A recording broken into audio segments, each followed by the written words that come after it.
अनदेखी खबर देख रहे सभी दर्शकों को हरविंदर सिंह की ओर से प्यार भरी नमस्कार। राज्यसभा में वफद सोध बिल पेश किया जा रहा है, जिसको लेकर विरोधी दल की पार्टियां हैं जो वो इसका विरोध भी कर रही हैं। जो विरोधी दल के नेता हैं वो इसके बारे में क्या कह रहे हैं, आपको सुनवाते हैं। I rise to move the motion for consideration of the Waqf Amendment Bill 2025 and Mussalman Waqf Repeal Bill 2024। अध्यक्ष महोदय जी, आपने जो रूलिंग दिया है, जेपीसी के बारे में जिक्र किया है, उसी के साथ साथ जुड़ते हुए उसके साथ साथ मैं कहना चाहता हूं सर, आज जब मैं जो बात रखूंगा आपके सामने में, पिछली बार जब हमने ये प्रस्तुत किए थे बिल को इस सदन में, तब भी मैंने कई बातें बताई थी। आज मैं उसको नहीं दोहराते हुए कुछ बातें मैं जोड़ूंगा और मुझे अपना बात रखने के बाद सिर्फ उम्मीद ही नहीं, पूरा यकीन है कि जो जो लोग इस बिल को विरोध कर रहे थे वो हृदय में भी बदलाव होगा। पॉजिटिव सोच के साथ इस बिल में सब समर्थन करेंगे, ये मैं विश्वास के साथ आगे अपना बात रखना चाहता हूं। क्योंकि मैं पॉजिटिव नोट से बात रखना चाहता हूं, तो इसलिए एक मेरे जो मन की बात है मैं कहना चाहता हूं, तो इससे अच्छा संदेश जाए।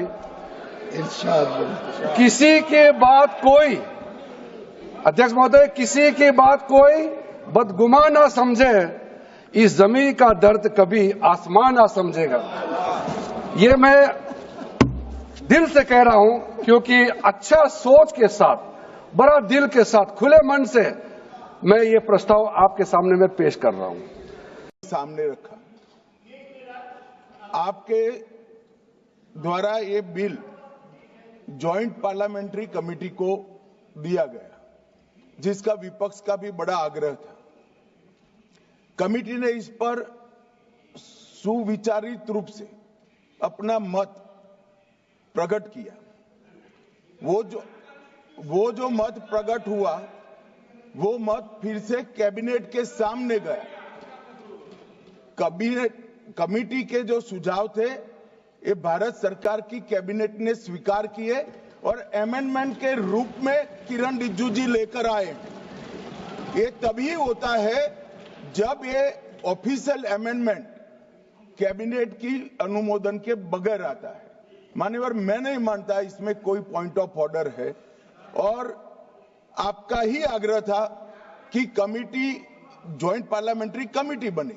अगर कमेटी ने कोई बदलाव ही नहीं करने हैं, तो ये कांग्रेस जैसी कमेटियां नहीं, हमारी लोकतांत्रिक कमेटी है मान्यवर, जो दिमाग चलाती है। कांग्रेस के जमाने में कमेटियां होती थी जो थप्पा लगाती थी। हमारी कमेटी चर्चा करती है, चर्चा के आधार पर विचार करती है और परिवर्तन करती है। अगर परिवर्तन को स्वीकार ही नहीं करना है तो कमेटी काहे को लिए है भाई? देखिए, विपक्ष के वोट जा रहा है, उनका हमेशा के लिए जो वोट की राजनीति कर रहे थे वो आजीवन के लिए खत्म होने जा रहा है। तो ये पीड़ा, ये आवाज, ये उनका चिल्लाना, ये दुख, ये इनका दर्द, उनका छाती पीटना जायज सी बात है। आज लगता है आपको पूरी तरीके से प्रधानमंत्री मोदी जी ईदी देने जा रहे हैं कई जन्मों तक के लिए मुस्लिम समुदाय को। अब बहन, बेटी, गरीब, शोषित, वंचित मुसलमान अपनी हक की, अपनी जमीन की, यही नहीं कि ईद मस्जिद की जगह, दरगाह की जगह जो डायरेक्ट चली जाती थी वक्फ के खाते में, अब खातों का हिसाब होगा गरीबों में, और ये मुस्लिम समुदाय के लाभ में। भाजपा के लिए, भाजपा सरकार के लिए कुछ बनने नहीं जा रहा, ये मुस्लिम समुदाय ही इसका लाभ पाएगा, गरीब, शोषित, वंचित। इसीलिए पीड़ा ये सारे ठेकेदार जो नेता हैं वोट बैंक के, उनको पीड़ा हो रही है। लेकिन ये ईदी है, जान लीजिए, आप मेरी बात याद रखिएगा ऑन रिकॉर्ड, ये गरीब मुस्लिमों के लिए हमेशा के लिए ईदी है।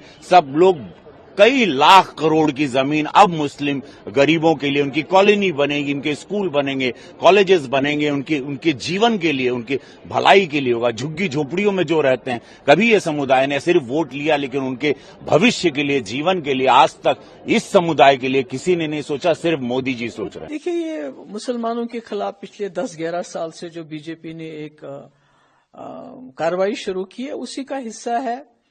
पहले तो लिंच करते थे, मस्जिदों को तोड़ते हैं, कहीं इनकी दुकानें बंद करवा देते हैं।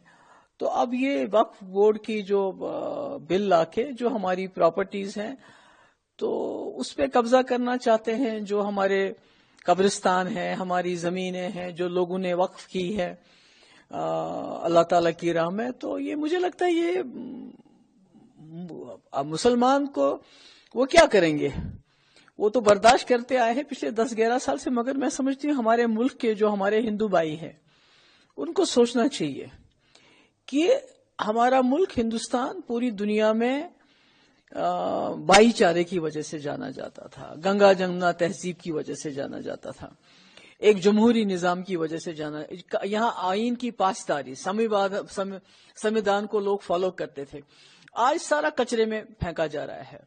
और आज हमारा मुल्क जो एक आदर्श मुल्क होता था, जिसको लोग देख के बोलते थे कितना खूबसूरत है, आज हमारा मुल्क जो म्यांमार है, जहां वो माइनॉरिटीज को, मुसलमानों के साथ जुल्म करते हैं, उनको निकालते हैं, बिल्कुल उसी राह पे बीजेपी चल रही है। ये भूल जाते हैं कि आज बीजेपी की सरकार है, कल इनकी सरकार नहीं होगी। यहां कांग्रेस ने 1947 से 50-60 साल राज किया और उन्होंने इस मुल्क को संजो के रखा, इकट्ठा रखा। यहाँ की जो हिंदुओं की आबादी है इस मुल्क की, उन्होंने इस मुल्क को इकट्ठा रखा मुसलमानों के साथ मिलकर। आज ये जब चले जाएंगे तो मुल्क बर्बाद हो गया होगा। जिस तरह जियाउल हक ने पाकिस्तान में एक हंसते बसते मुल्क को तबाही के दाने पे लाके खड़ा है, अभी भी पाकिस्तान संभल नहीं रहा है। तो इस वक्त जो बीजेपी सरकार कर रही है वो बिल्कुल ऐसा ही कर रही है। मुसलमानों का हक मार रही है, मुसलमानों के ऊपर जुल्म कर रही है, मुसलमानों को डिसएम्पावर कर रही है। इसका नतीजा जो है आने वाले वक्त में पूरे मुल्क को भुगतना पड़ेगा, क्योंकि एक मुसलमान और हिंदू ये एक दूसरे की कड़ी हैं, ये एक दूसरे को इकट्ठा रखते हैं, इस मुल्क को हिंदुस्तान बनाते हैं। और मैं ये भी साथ में कहना चाहती हूँ कि जिस तरह से पूरे मुल्क के लोग, अभी हम कश्मीरियों को ताना देते हैं कि आपने कश्मीरी पंडितों का ख्याल नहीं रखा, आपने उनको वहां से निकाल दिया, और हमें अफसोस है, हमें शर्मिंदगी भी होती है। तो कहीं हमारे मुल्क के हिंदुओं को भी एक वक्त में शर्मिंदगी ना हो कि हमने मुसलमानों के साथ जब जुल्म हो रहा था तो हम तमाशा देख रहे थे। तो मुझे लगता है कि हिंदू लोगों को सामने आके ये जो बीजेपी की जो कारकर्दगी है, जो मुसलमानों के खिलाफ खड़े हो गए हैं, इसको रोक लगानी चाहिए। बहुत ब्रीफली आपको समराइज करें, देखिए हम लोग बहुत साफ तौर पर बात कहना चाहते हैं कि ये बिल जो पार्लियामेंट में आज पेश किया जा रहा है ये डिस्क्रिमिनेटरी है, ये जो है कम्युनली मोटिवेटेड है, और ये जो है मुसलमानों के जो बुनियादी हुकूक है दस्तूर में, कॉन्स्टिट्यूशन में, संविधान में, उससे महरूम करने की कोशिश है। ये बिल बीजेपी के कम्युनल एजेंडे के मुताबिक है और इस पर जेपीसी के जो हवाले किया गया था, जो एतराजात, जो आपत्तियां पार्लियामेंट में बिल पेश कर जताई गई थी, उसको एड्रेस करने के लिए इसे जेपीसी के हवाले किया गया। जेपीसी ने 5-6 महीने तक इस पर बात की। हमने 5 करोड़ ईमेल भेजे और उसको रिजेक्ट किया। हमने दिल्ली में, पटना में और विजयवाड़ा में बहुत बड़े बड़े धरने किए। हमने चंद्रबाबू नायडू से मुलाकात की, हमने नीतीश कुमार जी से मुलाकात की, हमने जेपीसी के तमाम लोगों से मुलाकात की, हमने जेपीसी के अंदर जाकर अपनी बात रखी और तफसील से बताया उनको कि हमारी आपत्ति क्या है। हमें उम्मीद थी कि जेपीसी जो है उन चीजों को एड्रेस करे। अफसोस की बात यह है कि जो जेपीसी में अपोजिशन के मेंबर्स थे, उनकी बातों को भी माना नहीं गया और जिन हालत में जेपीसी को बिल सौंपा गया था उससे ज्यादा सख्त बनाकर लाया। गुजरात में पटाखा फैक्ट्री में ब्लास्ट होने की खबर प्राप्त हुई है, जिसमें 21 लोगों की मौत हो जाने का समाचार प्राप्त हुआ है। अग्नि बुझाऊ यंत्र वहां पर पहुंचे हुए हैं और आग पर काबू पाया जा रहा है। आपको सुनवाते हैं चश्मदीद इसके बारे में क्या कह रहे हैं। मिली है कि तुम्हारा लड़का घायल है वहाँ फटाखा फैक्ट्री में। हाँ, भर्ती है अस्पताल में जी। तो आप लोग जा रहे हैं क्या? मेरा लड़का गया है, बड़ा वाला गया। हाँ, मेरे को ये सूचना मिली कि हमारे बच्चे लोग यहाँ से गुजरात गए हुए थे, मध्य प्रदेश से, और वहाँ पे अभी अमावस के रोज गए हाँ। दो एक ही रोज वो काम कर पाए हैं वहाँ, और आज सुबह तो 12 बजे ये हालत की खबर आ गई कि बोले कि ऐसा कांड हो गया। और उसके बाद में ढंग से योजना नहीं मिल रही। हमारे बहुत सारे लोग बिल्कुल। कितने लोग गए थे यहाँ से 15 लोग गए हुए हैं। आपके एक मालकुन थे, एक मालकुन के थे। आपके परिवार के कितने लोग? मेरे परिवार से 15 लोग हैं और 5 लोग ये संदलपुर के हैं। आपके घर से कितने लोग गए? हमारे घर से 3 परिवार है। क्या क्या नाम है उनका? बबीता जी, धनराज जी और संजय। अच्छा, 3 ही माँ बेटो थे। आपके कौन लगते हैं? वो मेरी बड़ी लड़की थी। जो भी जैसी सूचना मिली हंडिया के हमारे लोगों में का जो बांसवाड़ा फैक्ट्री में काम कर रहे थे, बड़ी दुखद घटना है और हृदय विदारक घटना है कि जैसे हरदा में घटना हुई थी उसी से जुड़ा हुआ मामला है। और ये भी वही काम करते थे, बेरोजगार हो गए थे वहाँ काम बंद हो जाने के कारण, इसीलिए कोई उनका एजेंट वहाँ का काम करने वाला था, उसने वहाँ ले जाके गुजरात में लगाया था। ये राधेश्याम जी है, इनके परिवार के 20 लोग करीब हैं। ये 15 लोग तो यहाँ रहते थे और 4 लोग संदलपुर, इनकी लड़की वगैरह रहती थी, वही है। तो पूरे के पूरे बंजारा समाज के नायक परिवार के लोग हैं और ये बेचारे मजबूरी के कारण वहाँ गए थे। तो मेरा तो बहुत संवेदना उनके साथ में है और मुख्यमंत्री जी से यही निवेदन है कि वहाँ हस्तक्षेप करके गुजरात में लोगों को वहाँ न्याय दिलाए और इन लोगों की जो डेड बॉडी है, अगर यहाँ डेथ हो गई है तो उनको यहाँ भिजवाए और जिनका इलाज है वहाँ इलाज घायलों का प्रॉपर इलाज हो जाए और इलाज होने के बाद उनको यहाँ लाने की व्यवस्था करें और इनको आर्थिक लाभ दिलाएं, क्योंकि मजबूरी के कारण गए थे। आज देखें तो इनके घर और झोपड़े की हालत देखोगे तो आपको पता लग रहा है। तो मजबूरी के कारण गए थे ये लोग, तो इनको प्रॉपर मुआवजा दिया जाए। जो दुर्घटना हुई थी उसमें जो मजदूर, जो श्रमिक जिनका देहांत हुआ था, वो मेजोरिटी देवास और हरदा जिले के थे। कल रात को मध्य प्रदेश के मंत्री श्री, वहाँ के उच्च अफसर और वहाँ के स्थानीय प्रशासन के अधिकारी यहाँ पर आए थे।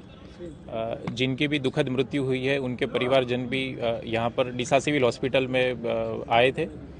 और देवास जिले के जो 10 लोग हैं जिनका ये दुर्घटना में मृत्यु हुआ था, उनके परिवारजनों की हाजिरी में आइडेंटिफिकेशन की जो प्रोसेस है वो पूरा करके अभी एम्बुलेंस के द्वारा उनके जो वतन है, मूल निवास स्थान है, वहाँ के लिए भेजा गया है। टूंक ही समय में जो हरदा जिले है उनकी भी लोकल डिस्ट्रिक्ट एडमिनिस्ट्रेशन की टीम डीसा सिविल हॉस्पिटल पहुँचे। उसके बाद आइडेंटिटी प्रोसेस जो है वो पूरा करके बाकी जो 8 मृतदेह है उनको भी उनके मूल वतन में एम्बुलेंस के द्वारा भेजा जाएगा।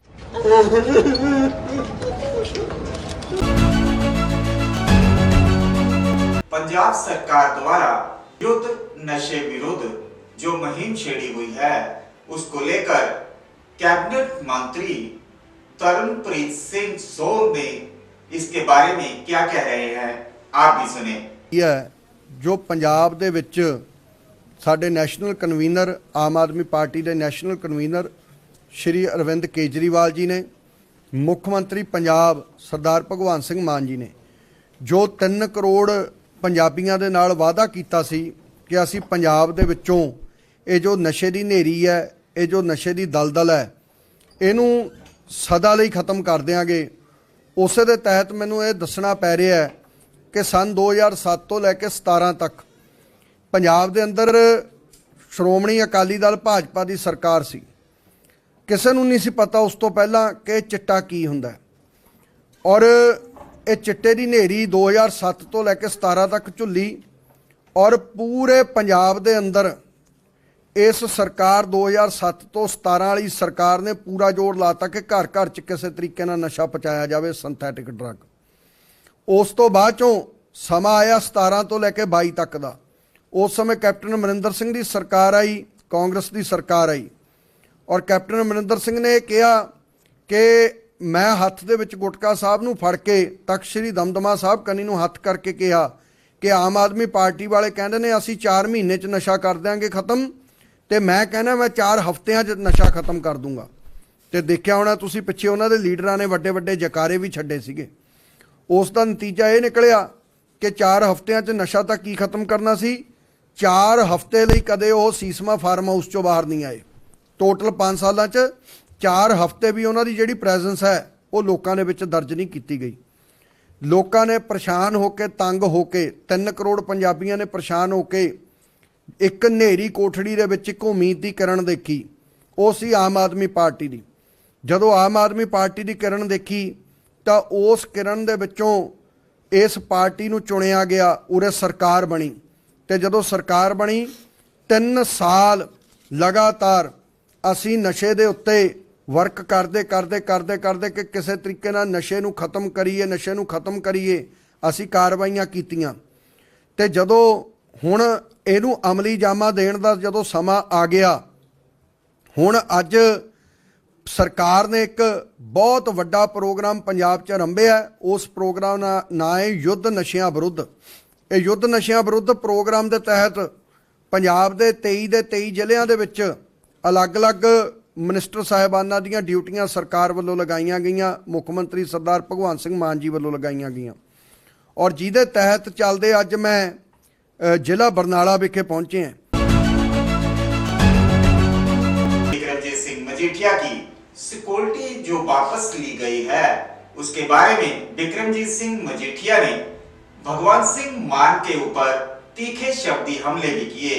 आपको सुनवाते हैं इस बारे में बिक्रमजीत सिंह मजीठिया क्या कह रहे हैं।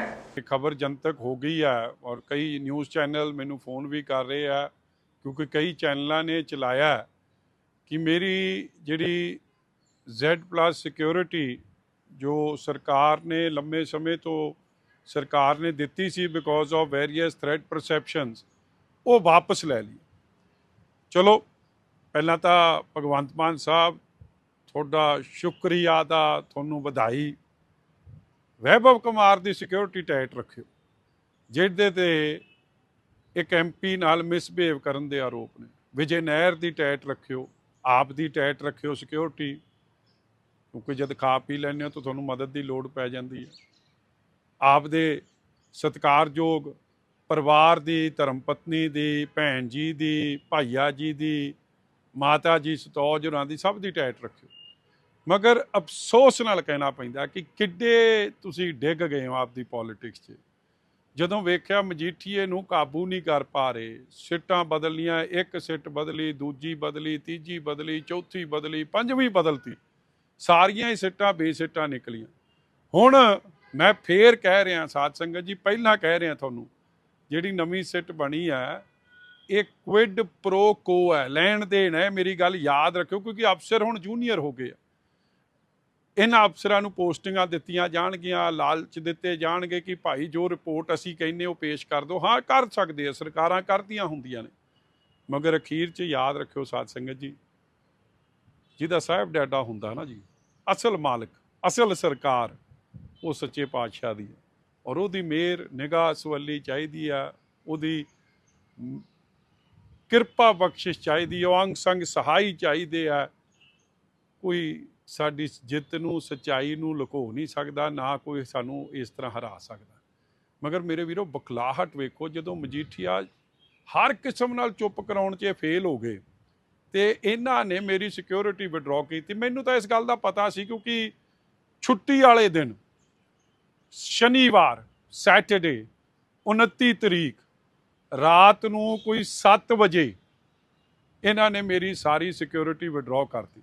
ਜਿਹੜੇ ਗਨਮੈਨ ਮੇਰੇ ਨਾਲ ਉਸ ਵਕਤ ਮੌਜੂਦ ਸਨ, ਉਹਨਾਂ ਨੂੰ ਫੋਨ ਆਈ ਜਾਣ ਬਾਰ-ਬਾਰ ਕਿ ਹੁਣੇ ਪਹੁੰਚੋ। DGP ਸਾਹਿਬ ਬਾਰ-ਬਾਰ ਪੁੱਛ ਰਹੇ ਆ, ਔਰ ਉਹ ਵਿਚਾਰੇ ਮੇਰੇ ਵੱਲ ਵੇਖਦੇ ਸੀ ਕਿ ਇਹਨੂੰ ਇਕੱਲੇ ਛੱਡ ਕੇ ਕਿੱਥੇ ਜਾਣਾ। ਮਗਰ ਮੈਂ ਜਦ ਉਹਨਾਂ ਦੇ ਹਾਲਾਤ ਵੇਖੇ, ਉਹ ਤਾਂ ਵਿਚਾਰਾ ਮੁਲਾਜ਼ਮ ਹੈ, ਕਾਂਸਟੇਬਲ ਆ, ਕੋਈ ਹੈੱਡ ਕਾਂਸਟੇਬਲ ਹੈ।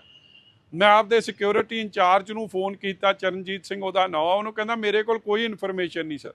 मैं कहा मगर इनू तो अफसर मगर पे है, इन्हां दे मगर पे है कि वापस रिपोर्ट करो। तू कहना तेरे कोल इनफॉर्मेशन कोई नहीं, दस फिर की होना चाहिए।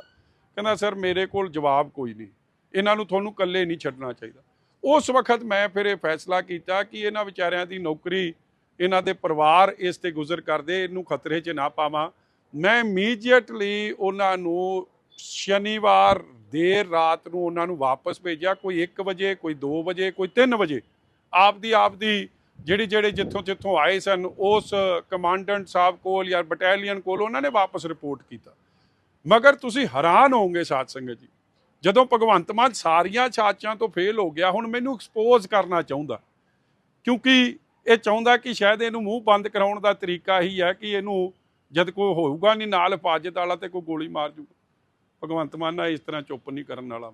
ਮੈਂ ਤੈਨੂੰ ਕਹਿਤਾ ਤੂੰ ਹੁਣ ਪਤਾ ਲੱਗਿਆ ਮੇਰੇ ਤੇ ਇੱਕ ਨਵਾਂ ਕੇਸ ਬਣਾਉਣ ਲੱਗਿਆ। ਯਾਰ ਯੂਆਪਾ ਲਾਈ ਮੇਰੇ ਤੇ, ਕਿਉਂਕਿ ਡਰੱਗ ਤੋਂ ਬਾਅਦ ਤਾਂ ਸਾਰੇ ਕੇਸ ਛੋਟੇ ਪੈ ਜਾਣਗੇ, ਇਕੱਲਾ ਯੂਆਪਾ ਹੀ ਆ ਜਿਹੜਾ ਬਰਾਬਰ ਦਾ ਜਾਂ ਟਾਡਾ ਲੱਗੇ।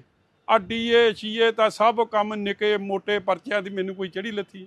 ਹਾਂ, ਜਾਂ ਗੋਲੀ ਵੱਜੇ, ਮੈਨੂੰ ਅਸੈਸੀਨੇਟ ਕਰਾ ਦਿਓ, ਮੈਨੂੰ ਮਰਵਾ ਦਿਓ ਸਿੱਧੂ ਮੂਸੇ ਵਾਲੇ ਵਾਂਗੂ, ਜਾਂ ਜਿਵੇਂ ਸੁਖਬੀਰ ਸਿੰਘ ਬਾਦਲ ਤੇ ਅਟੈਕ ਕਰਾਤਾ ਸੀ ਉਸ ਤਰ੍ਹਾਂ ਦਾ ਅਟੈਕ ਕਰਾ ਦਿਓ, ਜਾਂ ਕੋਈ ਹੋਰ ਸਿਆਸੀ ਵਿਰੋਧੀਆਂ ਤੇ ਤੁਸੀਂ ਅਟੈਕ ਕਰਾਉਣਾ ਚਾਹੁੰਦੇ ਹੋ ਜਾਂ ਅਟੈਕ ਕਰਾਇਓ।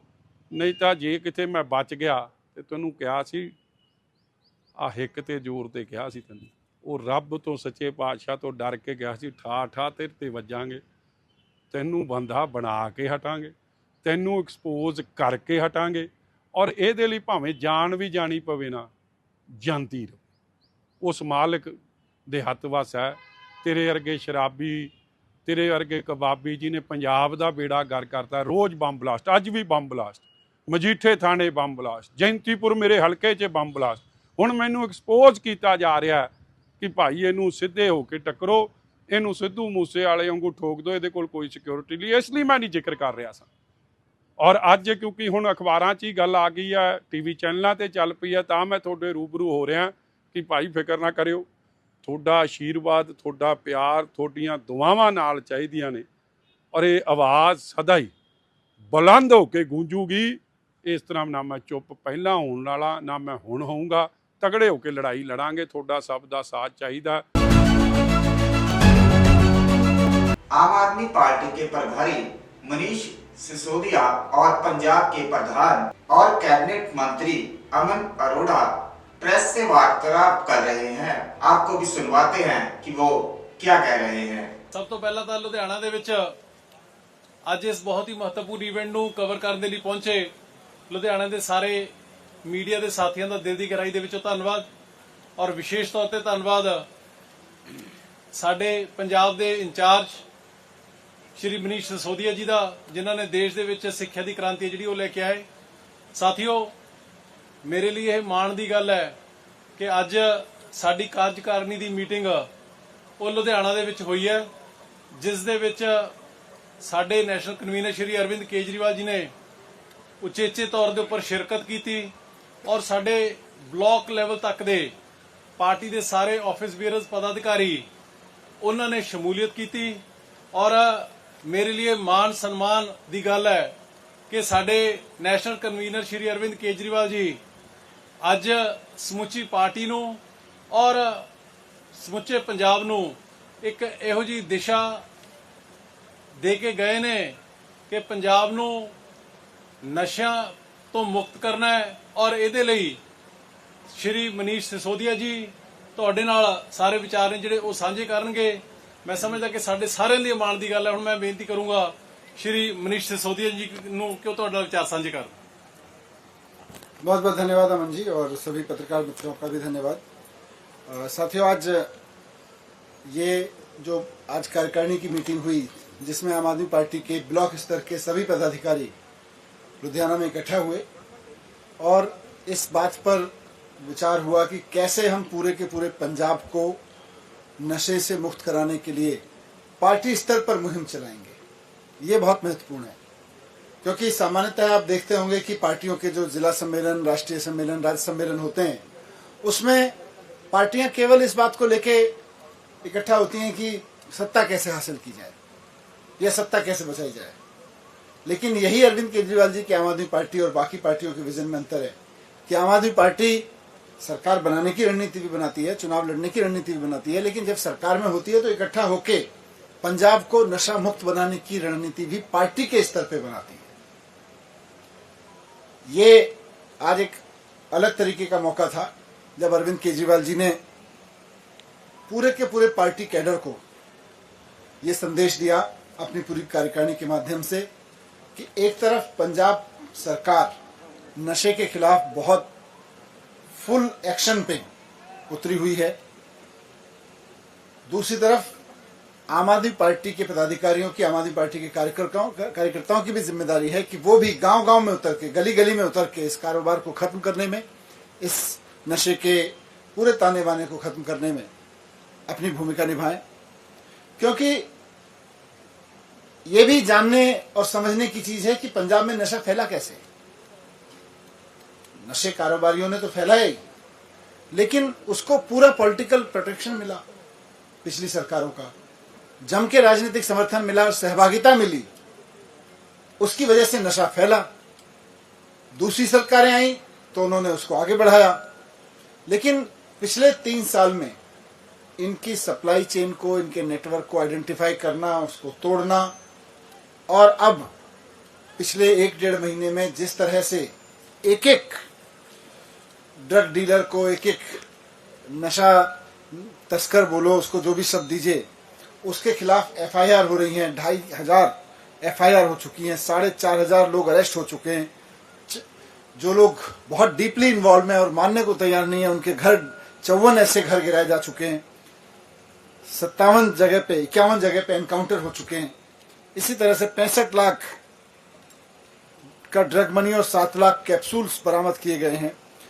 तो पुलिस इस ऐतिहासिक मिशन में जुड़ी हुई है पंजाब की, कि नशे को कैसे उखाड़ के फेंकना है। पिछली सरकारें इसी पुलिस की गाड़ियों को यूज करती थी नशे की तस्करी के लिए। आज आम आदमी पार्टी की सरकार अरविंद केजरीवाल जी के मार्गदर्शन में, मान साहब के नेतृत्व में इसी पुलिस का इस्तेमाल कर रही है कि नशे को कैसे उखाड़ना है। तो पुलिस अपना काम कर रही है और अच्छे से करेगी, मुस्तैदी से करेगी, लेकिन इसके लिए 360 डिग्री कार्यक्रम की जरूरत है। हॉस्पिटल भी अपना काम करेंगे, health department, social welfare department भी अपना काम करेगा, लेकिन सबसे इंपॉर्टेंट बात यह है कि पॉलिटिकल लीडरशिप क्या करेगी। तो आज अरविंद केजरीवाल जी ने अपने एक एक कार्यकर्ता को संदेश दिया है कि जब पुलिस और पूरी सरकार नशे के खिलाफ इस मुहिम में उतरी हुई है, तो आम आदमी पार्टी का एक एक कार्यकर्ता भी सरकार के साथ कंधे से कंधा मिला के गांव-गांव जाएगा, घर घर जाएगा, नशे के विक्टिम्स की भी पहचान करेगा और उनको जो भी मदद की जरूरत है, उनको जिस तरह की भी एक्टिविटी और जिस तरह की सपोर्ट की जरूरत है, उसकी व्यवस्थाएं करवाने में सरकार की भी मदद लेगा, समाज की भी मदद लेगा। साथ साथ नशे की तस्करी करने वाले जितने लोग हैं, इस पूरे ड्रग रैकेट्स में जितने लोग इन्वॉल्व हैं, उनकी सूचना भी इकट्ठा करके सही जगह तक पहुंचाएगा। तो आम आदमी पार्टी के पदाधिकारी अब गांव-गांव, घर-घर जाएंगे और कल से जाना शुरू करेंगे। साथ साथ में अरविंद केजरीवाल जी ने सभी पदाधिकारियों को शपथ दिलाई और कहा कि यही शपथ आप गांव-गांव जाके, हर एक मोहल्ले में जाके लोगों को भी दिलवाइए। और मैसेज सरकार की ओर से तो जा ही रहा है, टॉप लीडरशिप की तरफ से तो जा ही रहा है, लेकिन गांव-गांव में ये मैसेज दीजिए कि नशे के कारोबारियों को या तो नशा छोड़ना पड़ेगा या फिर पंजाब छोड़ना पड़ेगा। और अगर वो नशा नहीं छोड़ते हैं, पंजाब नहीं छोड़ते हैं, तो फिर नशा कैसे छुड़वाया जाता है ये अच्छे से जानती हैं। वो भी अच्छे से जानते हैं कि सरकार कैसे नशा छुड़वा सकती है। तो एक तो ये है। दूसरा, कल ही लुधियाना से एक और शुरुआत हो रही है। जैसा मैंने कहा कि 360 डिग्री कार्यक्रम की जरूरत है, तो पॉलिटिकल लीडरशिप के लेवल पे भी जरूरत है, लेकिन सबसे महत्वपूर्ण बात है कि घरों में जो बच्चे हैं उनकी तरफ से आवाज उठवाना, हर घर में आवाज उठवाना कि मेरे घर में नशा नहीं चलेगा और अड़ोस पड़ोस में भी मैं नशे के खिलाफ खड़ा होऊंगा। हर बच्चे को नशे के खिलाफ इस युद्ध में शामिल करने के लिए कल लुधियाना से शुरुआत हो रही है। इसको पूरे पंजाब में इसका इम्प्लीमेंटेशन प्लान सरकार ने बनाया हुआ है कि एनएसएस और एनसीसी के छात्र, हजारों छात्र कल लुधियाना में शपथ लेंगे कि वो नशा नहीं करेंगे, किन्हीं भी परिस्थितियों में, किन्हीं भी हालात में खुद नशा नहीं करेंगे और अपने आसपास नशे को रोकेंगे। और साथ साथ कल वही छात्र लुधियाना की सड़कों पर उतर के वहां उपस्थित व्यापारियों को, दुकानदारों को और वहां आए हुए लोगों को जो गांव देहात से भी आते हैं, उन सबको शपथ भी दिलवाएंगे कि नशा छोड़ना है और नशे से क्या नुकसान हो रहा है। तो इस तरह से प्रचार के तौर पर, लोगों को इंस्पायर करने के तौर पर, लोगों को इमोशनली समझाने के तौर पर बच्चों से और पुलिस की कार्रवाई तक, राजनीतिक कार्रवाई तक, सब में पूरा का पूरा पंजाब, अब 3 करोड़ लोग नशे के खिलाफ इस युद्ध में शामिल हो रहे हैं। धीरे धीरे सब लोग शामिल हो जाएंगे। और खबरें देखने के लिए देखते रहें अनदेखी खबर। फिर मिलेंगे। नमस्कार।